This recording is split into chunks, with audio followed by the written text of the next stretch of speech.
یہ نہیں فرمایا अम्मा और बीवी का। कहते जी मैंने बराबर बराबर लेके चलना। बराबर है ही नहीं तो तू कैसे बराबर लेके चलेगा? है ही नहीं बराबर।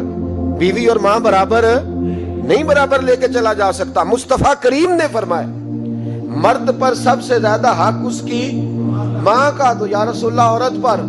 फरमाया उसके खामद का। उसके लिए खाना काबा तू है और तेरे लिए खाना काबा तेरी माँ है। अब यहाँ माहौल ये बन गया कि बराबर। पहले 2, 4, 5 दफा बीवी से चुगलियां सुन लेते हैं अम्मा की, बल्कि कई तो इतने बेवकूफ हैं, सपोर्टर भी होते हैं माँ बाप की गिबतों में। कहते हैं नहीं मम्मी आखांगा अम्मा नू, गल ठीक है तेरी जो तू भी कर दी, सही है बात, अब्बा जी ऐसे ही करते, मैं करूंगा बात। अब तो वो शुरू हो गई। अब तू कहेगा दरवाजा बंद हो, तो ये दरवाजा बंद हो सकता?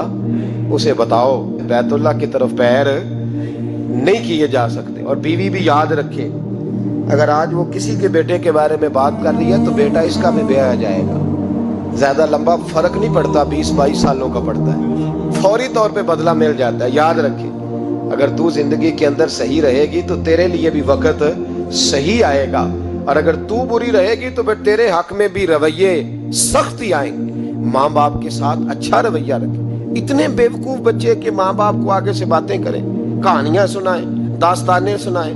अजीब तमाशा है ना कि अब्बा जी बेचारे सरकारी अस्पताल में एड़ियां रगड़ के चले गए, और जब उनका इंतकाल हो गया अब 5 बेटे इकट्ठे हो गए, कहने लगे बरादरी को मुंह भी दिखाना है तो चने वाले चावल नहीं पकाने खत्म शरीफ में, कोई बोटियां डाल लो, लोग क्या कहेंगे। तो तुझे अब लोग याद आए हैं जब वो बेचारा वहां डॉक्टर पूछ नहीं रहा था, उस वक्त लोग नहीं याद आ रहे थे। सारा जमाना तूने राजी रखा है, जिनको राजी रखना था उनकी तरफ तवज्जो ही नहीं।